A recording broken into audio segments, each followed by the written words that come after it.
Every country and sometimes entire continents have their challenges related to missionary outreach and impact. Europe is one such continent.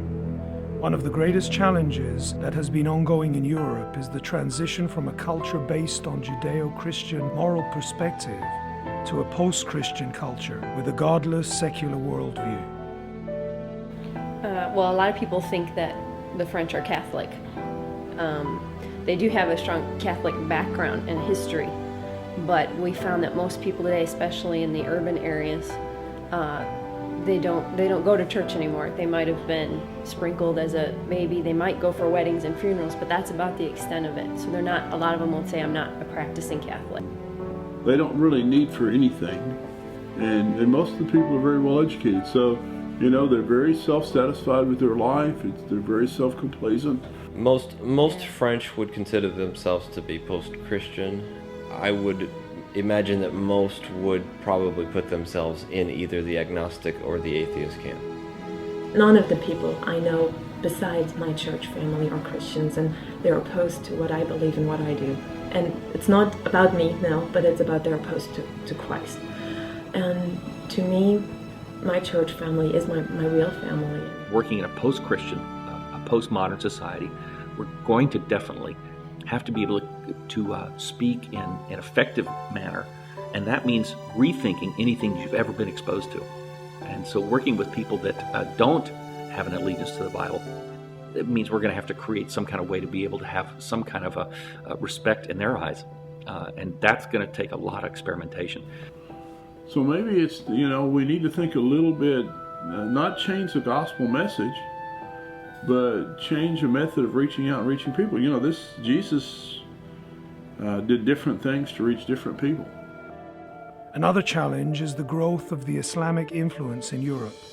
As a result of lax immigration laws and favorable policies of some governments, Muslim influences are increasing as they become larger and larger segments of the overall populations of many of Europe's most powerful countries. As far as religions go, the religion that's growing is the Muslim religion. And we're seeing it very much in Spain. In fact, just 2 blocks from where our church is where the Muslims in our town have put up their, it's a storefront mosque. Just like we have a storefront for our church, they have a storefront where they're meeting just 2 blocks behind us. And our town already has several thousand Muslims in it. Mosques are being built constantly all over the country, and the French government, who normally should not be involved in religion, is helping them. He says within 20 years, the Muslims will have Europe.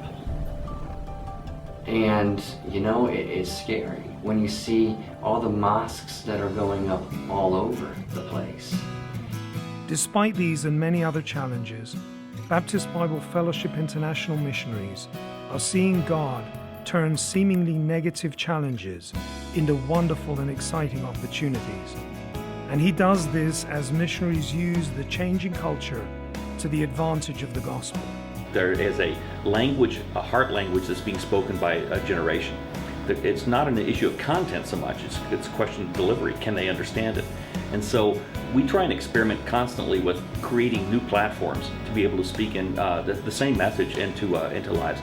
They're searching, so they're open. So I think there's a lot of opportunities with the young people, with the younger generation that sometimes people miss out on. It's testing things out. Let's try this for a year and see if it works. Okay, that didn't work.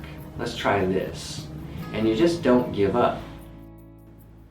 In this new environment, the building of relationships is crucial, and the use of technology has proven to help in bridging the gap. Very, very cautious. So they're always at an arm's length when you're coming at them. And so you've got to get beyond this. And once you do, you've pretty much made a friend for life, and that's a great thing. It's just a matter of getting over the wall. And once you get over the wall into their life, you've got an opportunity. Coming to a church site, a church campus in Europe is a very dangerous place for them because they've been trained to say anything outside of the Lutheran and the Catholic Church is going to be a cult. So if they can look at something and see it in the comfort of their own living room, then they're less likely to reject it outright. Immigration provides many exciting opportunities for the gospel in the ministry of many churches in Europe. We have a lot of people from Africa in our church right now, and we're hoping they get to stay, but if not, we want to prepare them to go back to the Ivory Coast or Togo or Congo or Kenya and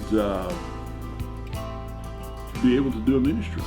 It is an opportunity, but you have to, they will not adapt to you. You have to adapt to their way of life and understand them so that you can reach them and be able to work with them.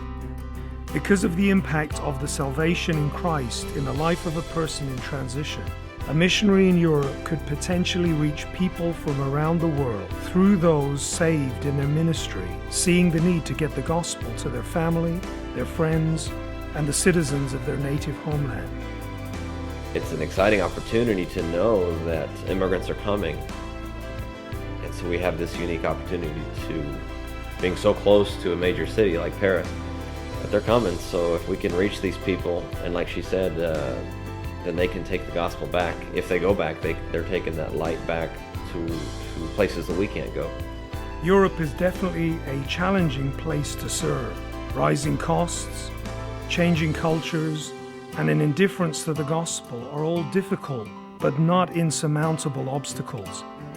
In fact, obstacles are often just hills of opportunity that God is ready and willing to help His faithful servants ascend. More missionaries are needed, and the time is now. Particularly in Eastern Europe, many doors that were flung open just a few years ago at the fall of communism are feeling the pressure to close. Would you consider Europe as a place of service? No one knows how much longer Europe will be open to missionaries. We must rise up to this challenge today.